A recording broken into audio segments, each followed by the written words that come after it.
So, good morning, my dear students, once again. And today we are going to get into the another world of history. So, last chapter is all about what is that? That's the background. We were understanding about the background of the history, right? History is all. If you want to write history, we need sources. If there is no source, there is no history. It just remains as a story. But in this second chapter, this is the second chapter in your textbook as well. If you have a soft copy of your textbook, please go through it. It's about geographical features and prehistoric India. So these are the two parts in this lesson we will be seeing. First is what is the geographical, how the geography of India is there, okay? And how prehistoric period mean the people who are the ancient people. Maybe so you can say the ancient people who were not wearing any dress or they were using some kind of instruments. So I will explain that in later. So geographical and prehistoric, and that is the two parts we will be dealing in this chapter.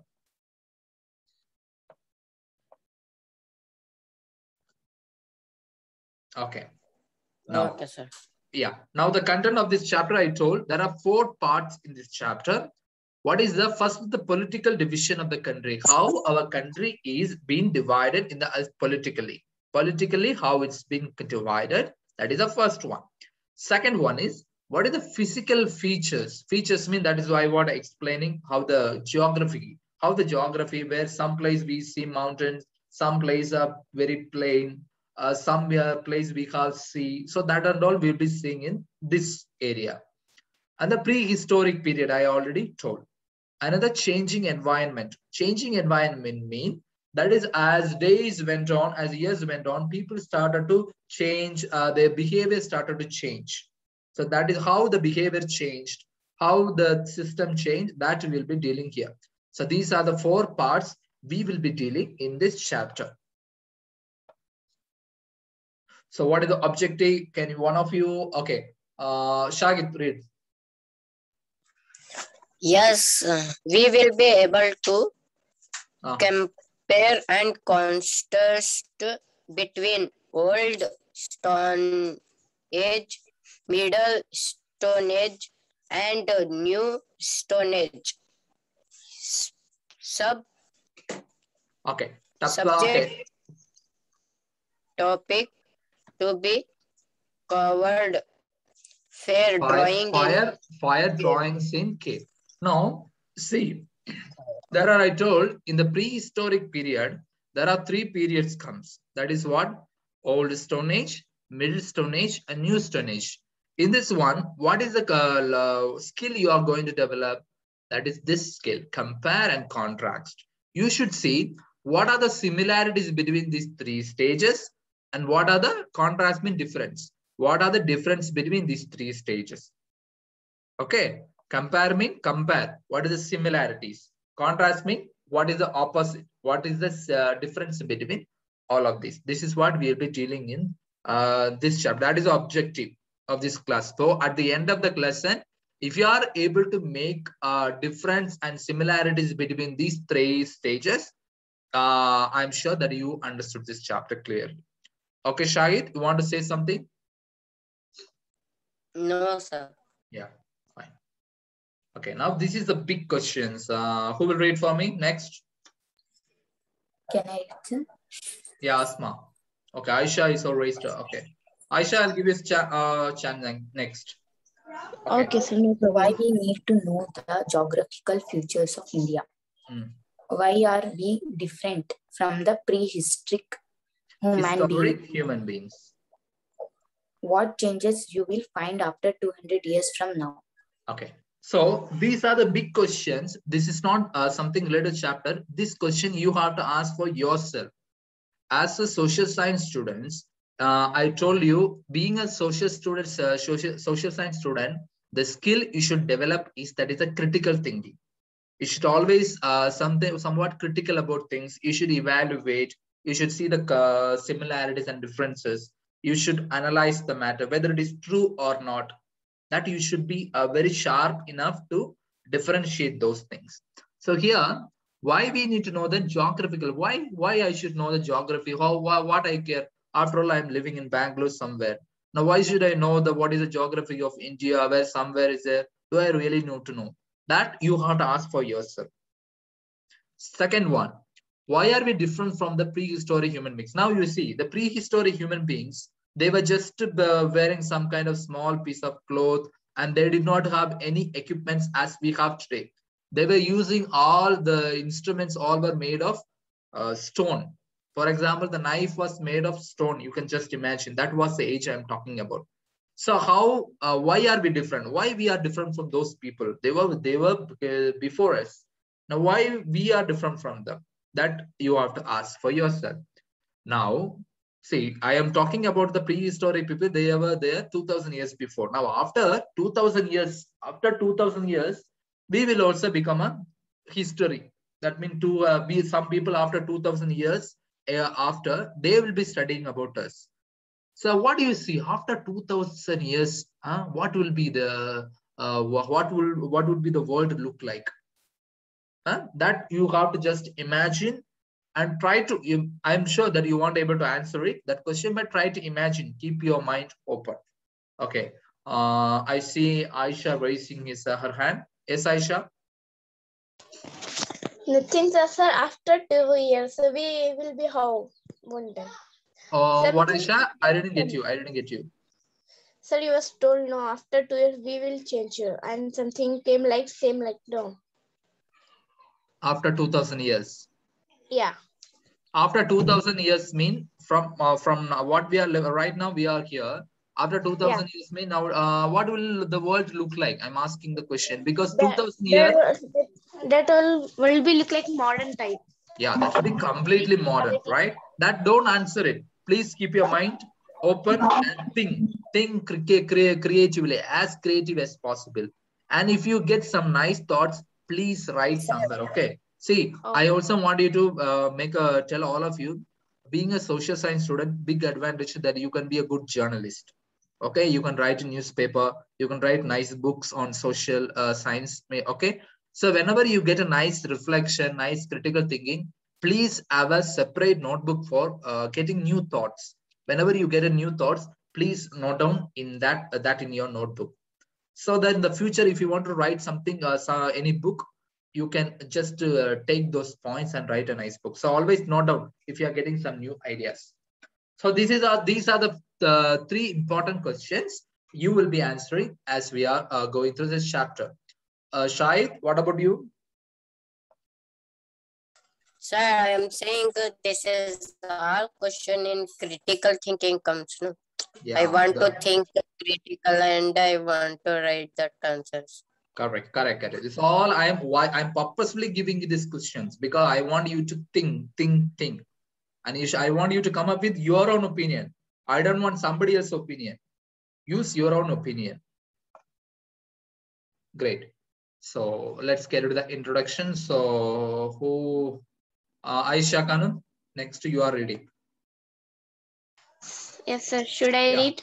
Yeah, read. Introduction. The geographical. Tell the word. Geographical. The geographical environment has influenced every country. Influenced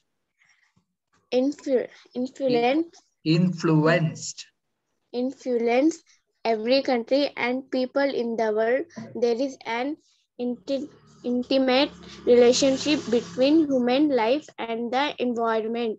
Hence, it's necessary to learn about the geographical environment in order to know about human history. Okay. Now, this introduction part, why we have, this tells us why we have to study the geography of a geographical structure of a country or a geographical structure of a nation or the world. Because, see, I have redlined, I have highlighted this point. There is an intimate relationship in human life and the environment. See, for example, there is a relationship between where we live, the place, and who we are. For example, the people who usually prefer to live nearby rivers, people who are interested in agriculture. So that is the environment. And if I say that, if I ask you to go and stay somewhere in a cold place, you most probably you won't be going, because it's very difficult to live there. So that's why I'm telling the environment where we live. The environment, we should have a good weather, we should have the water facility, we should have a good weather, and all the facilities should be available. If you have a good environment, good facility available, there only we find the human life. For example, you don't find human life in an island, because an island, nothing is there. Just everywhere, just it's surrounded by water. For example, if I tell you to go live in the Mount Everest, you won't be living, because it's very difficult to live there. You need an oxygen. Without oxygen, extra oxygen you need it to, because there is no oxygen available in that area. So you need an oxygen cylinder, and it's very difficult to get things. It's very difficult to cook food, everything there. It's very cold. So in that situation, you won't go there to live. So that's why I'm telling there is a relationship between human life and environment. I'm stopping here. If you have any doubt regarding this, ask this, or else I'll go to the next slide. Simran, I see your hand has been raised. You want to ask something? Sir, I am also read. No, this is not about reading. I am telling you to ask any questions if you have any question or clarification. Okay, sir. Okay. Yeah, Manan, go ahead. I saw your hand has been raised. Manan, you want to say something? Sir, No, sir. Not raise hand. Okay. Okay, Aisha, you want to say something? Sir, in that time, the people have knowledge or not? Like us? You're asking me the question. That time, did the people have the knowledge like as we have today? Yeah. Now, that is a big question. I do not know. Because see, it's the growth, the developmental stage. As human beings started to move from one, basically they say experience is the best teacher. So they experienced what I will get from fire. From there, they changed, the technology being changed as years after years, everything is changed, and they also become knowledgeable people. So if I ask you, compared to them, compared to us, their knowledge was less only, of course. Okay. So from their some knowledge only they become like. Yeah, it's a little knowledge. They see, I don't say that they did not have any knowledge. They had some knowledge. For example, the people 50 years they had some knowledge. When they become 100 years, they got some more knowledge. When they become 150 years, they got some other extra knowledge. That's the one. So like the 1, 2, 3, 4, 5. That's how the process is. First they had one knowledge. Second they have 2, third. So that is what the process happened. So right now we are here with a lot of knowledge. Sir, I have one more doubt. Yeah. Sir, you have told us sources and history. Who knows about that? So in this, we have to know how we know this. Who was saw the people and who was see their things and telling about. Yeah. Now we don't know. Correct. But there are historians, they wrote about the people. You are asking me whether we lived at that time. You don't know what happened, right? Yeah. Right? Am I right? Yeah. So the thing is, that's what I'm telling. The sources helps you to write the history. We were not there, but what we do, the excavation they do. For example, the older ruins and everything. So looking at the archaeological, we have two resources, literary source and archaeological sources. I think. Yeah. Basically, most of the things being written by the archaeological sources. Okay. Archaeological sources and literary sources, some are written. But what is not written, it is being found by the source of the archaeological through monuments, through coins, and the old instruments, what and all things they used. From that only, it's not true, okay? We are just guessing that these people must have used this thing. It's not 100% sure also. I won't tell this 100% sure. But we are guessing that these people must have used this thing, that thing, that's all. Okay. So it's not 100% proof that they used this only for this. But okay, it's a process. We are still in the stage of understanding it. Okay. Sir, great. I Yes, have a doubt. Yeah. Sir, that geographical means what, sir? Geography means physical. Geography means that, for example, some place we have mountains. Some place. Geography means what? Geography class, what do you study? You study about the map. You study about the border, right? Shahid. Geography means geography class. You always study about the map, how the map of India, where and all India we have seas, where we have mountains in India, where it is a plain land. Okay. So that is the geography means how the physical structure, how the structure of that, what is that place? Some place mountain, some place river, some place we have seas. That is what geography means. Okay. Okay, sir. Yeah, great. Let me go to the next one. Okay. Now, next one, Aisha has read. Who will go next? Those who are not yet read. I can, sir. Sir, I can. Manan. Okay, sir. I can read. Yeah. India is a subcontinent occupying a hug area in the southern part of the Asian continent. Okay, thank you, Manan. Okay. So, India, where is India? If I ask you, there are 7 continents we have. Can any of you tell me what are the continents? 7 continents. Can you anyone of you tell me? Asia, Europe. I have already taken this class. South America. South America. North America. South Africa. No, Africa. Antarctica. Australia. And is that everything? I think, yeah. You have covered almost all the continents, I think. So 7 continents. The 7 continents, India is in the Asian continent. Now, it is a subcontinent occupying a huge area. In the Asian countries, you see, India occupies a big place. Among all the Asian countries, India is also one of the big countries. Of course, China is bigger than India. After China, India is the biggest Asian country. Russia also, no? Russia is not, doesn't come at Asia. Russia comes under Europe. Okay, Russia comes under Europe. It doesn't come under Asia. Okay, next point. Simran, read. Simran. Can I read, sir? Yeah. Read. In the backwater on their sides and land on one side, it is Peninsula. Thank you, Simran. So, sir, I will read. Okay, and also no, don't disturb like that. I will give chance. Once I finish, you keep your hand raised. Okay. If I see immediately that I will give. I will just take a note. Don't worry. So here, peninsula. Now, peninsula means if the place is covered, only 3 sides are covered by water is called. It is called peninsula. If it is covered by 4 sides, it is covered. It's called an island. I already took that class for you. If it is 4 sides are covered by an place, it is called island.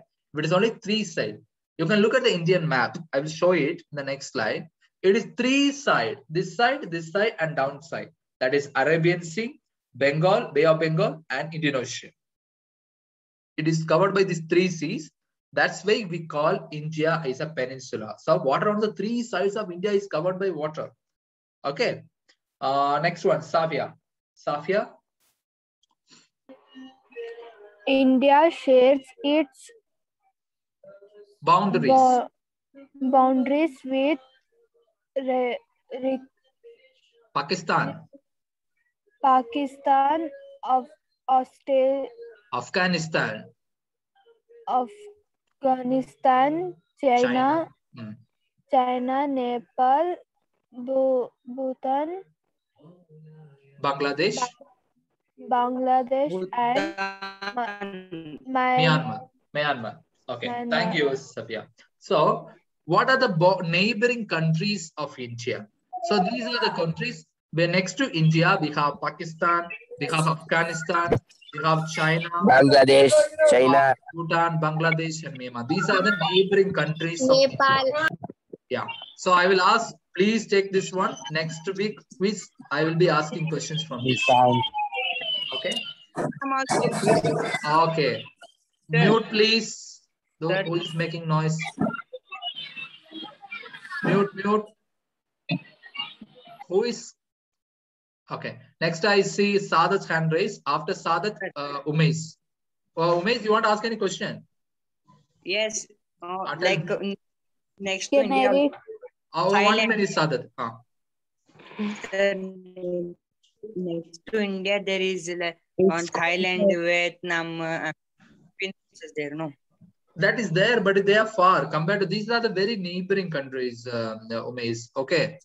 This is like a border, but they are just far away. They are just very far away. Okay. These are just a border. We have a border here. For example, we have a border between Bangladesh and India. We have a border between Bhutan and India. This is, for example, if I cross, if I put a line, this side India, this side that country. That is what I am telling here. Okay. Yes, of course, they are neighboring countries.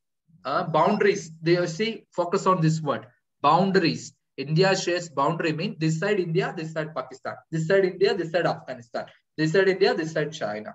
So like that, the boundaries we are talking about. Okay, Maze, you are correct only. They are neighboring countries, but they are a little far away. But here we are talking about the countries which share the boundary. Okay. Clear, Umesh? Okay, sir. Okay. Yeah. Okay, Sadat, read. It consists of 29 states and 6 union territories. Okay. Last one also. National capital is Delhi. Delhi. Thank you. So India has how many states? How many states we have in 29. India? 29. 29 states now. 29. Okay. How many of you can tell me all the names of the states without looking? Yes, sir. Okay. I know. But you have to, without looking mobile phone, anything, you have to come on video and tell me. Or else Friday I will come. Sir. Okay. When I come on Friday. I can tell. Now you can tell. Come on, tell. I am not looking a good bird. No, video. You I have know someone late. You have to put on video because I won't believe. If you come on video, you can tell. Or else when I come on Friday, you can come and tell me. Yeah, fine. I will tell on Friday only. Okay. Umesh, you want to say? Me too. Okay, Me too. fine. Okay, then all of you learn all the 29 states and 6 union territories. I'm not telling. Can I tell? Umesh, you want to tell, but you have to put on your video and tell. Only those who are putting on their video, they are only allowed to say. Why, sir? Why not? That's just like that. I don't know. No, maybe you are having mobile phone in your hand. Fast, sir. No. Friday. We'll waste time otherwise. Okay. So the national capital of India is, everybody knows that the national capital of India is Delhi. Okay, clear. Please take note of this. These are something about India's political background.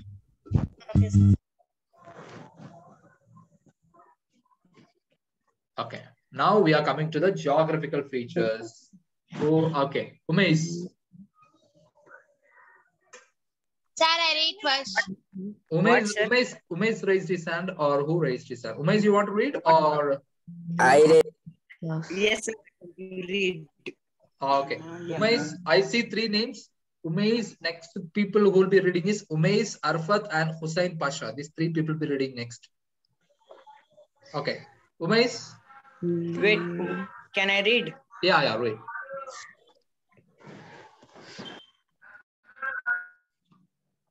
Yeah, read.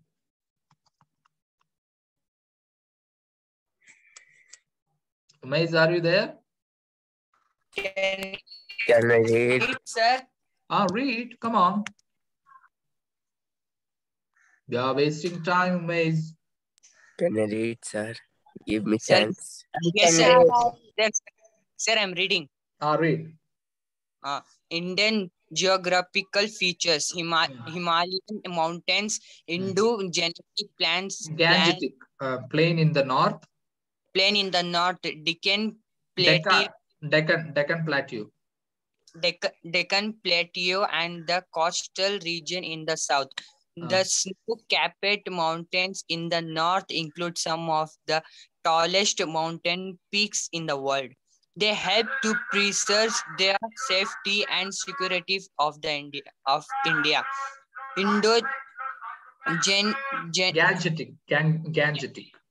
Gangetic plains are extremely fertile. Enough. That much enough. So you see, this is the earlier Shahid was asking what is the geographical structure. This is what the geographical structure of India.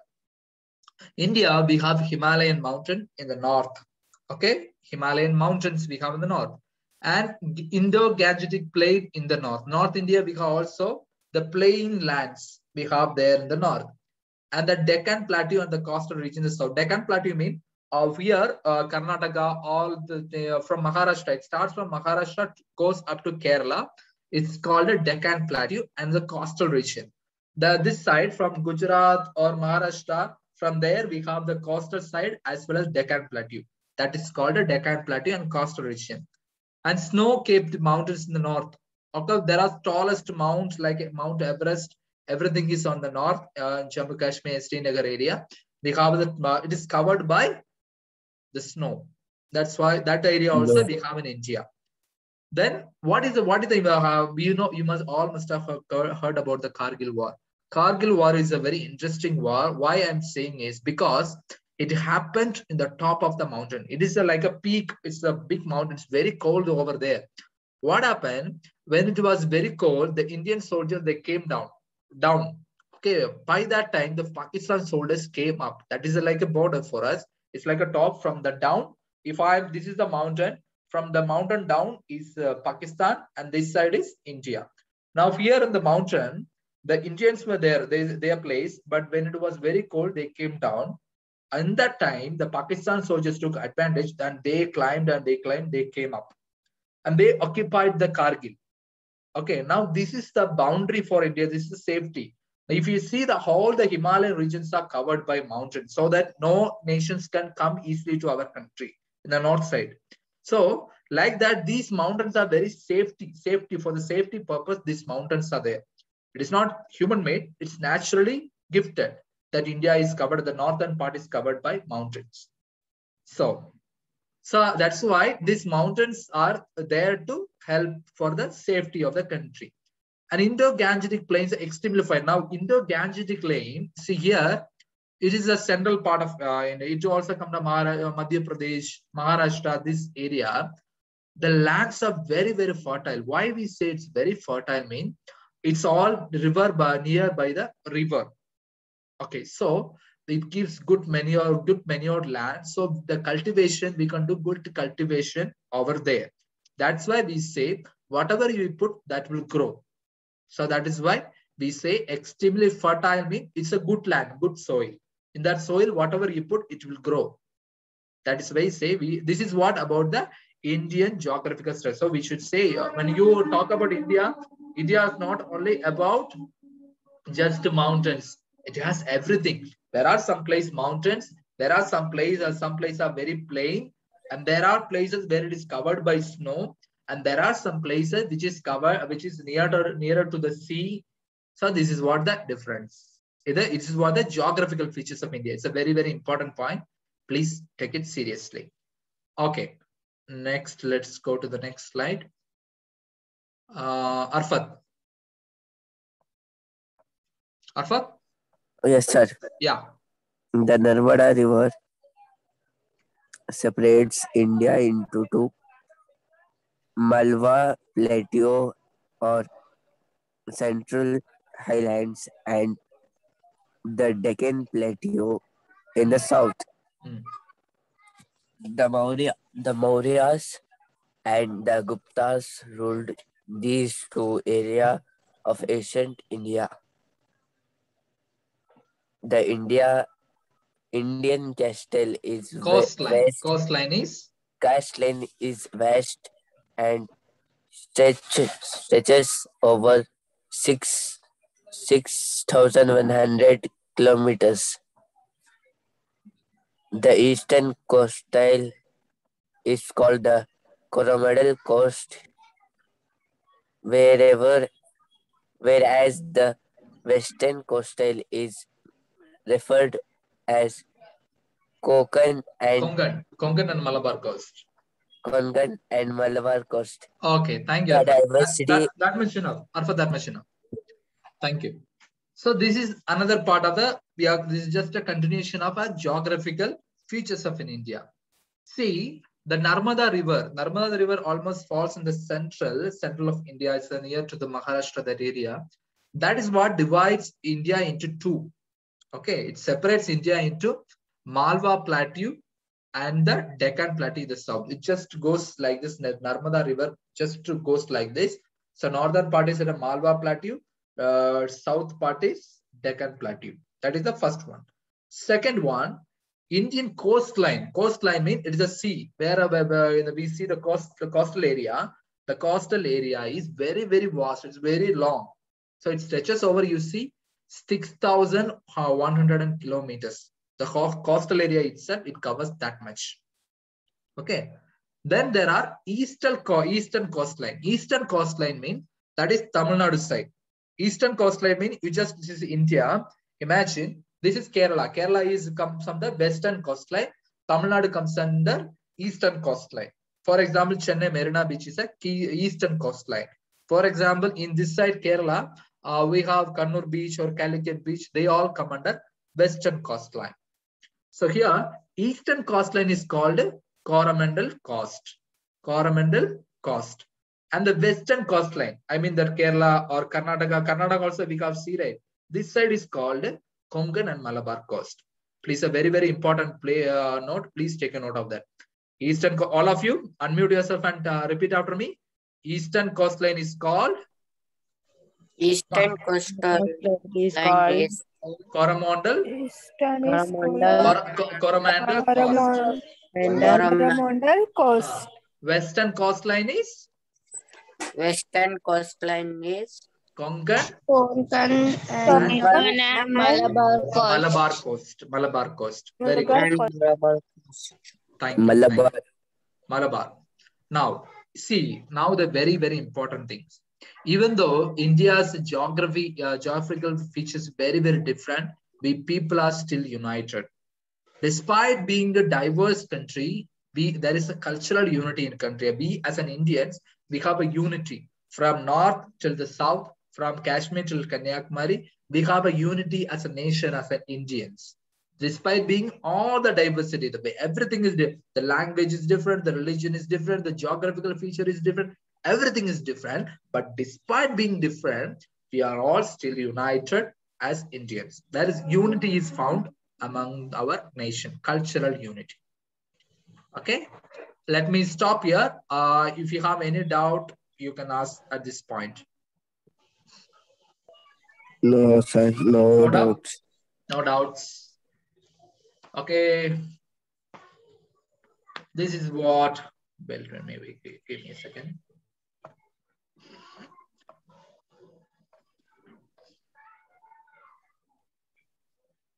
Okay, now come to the political.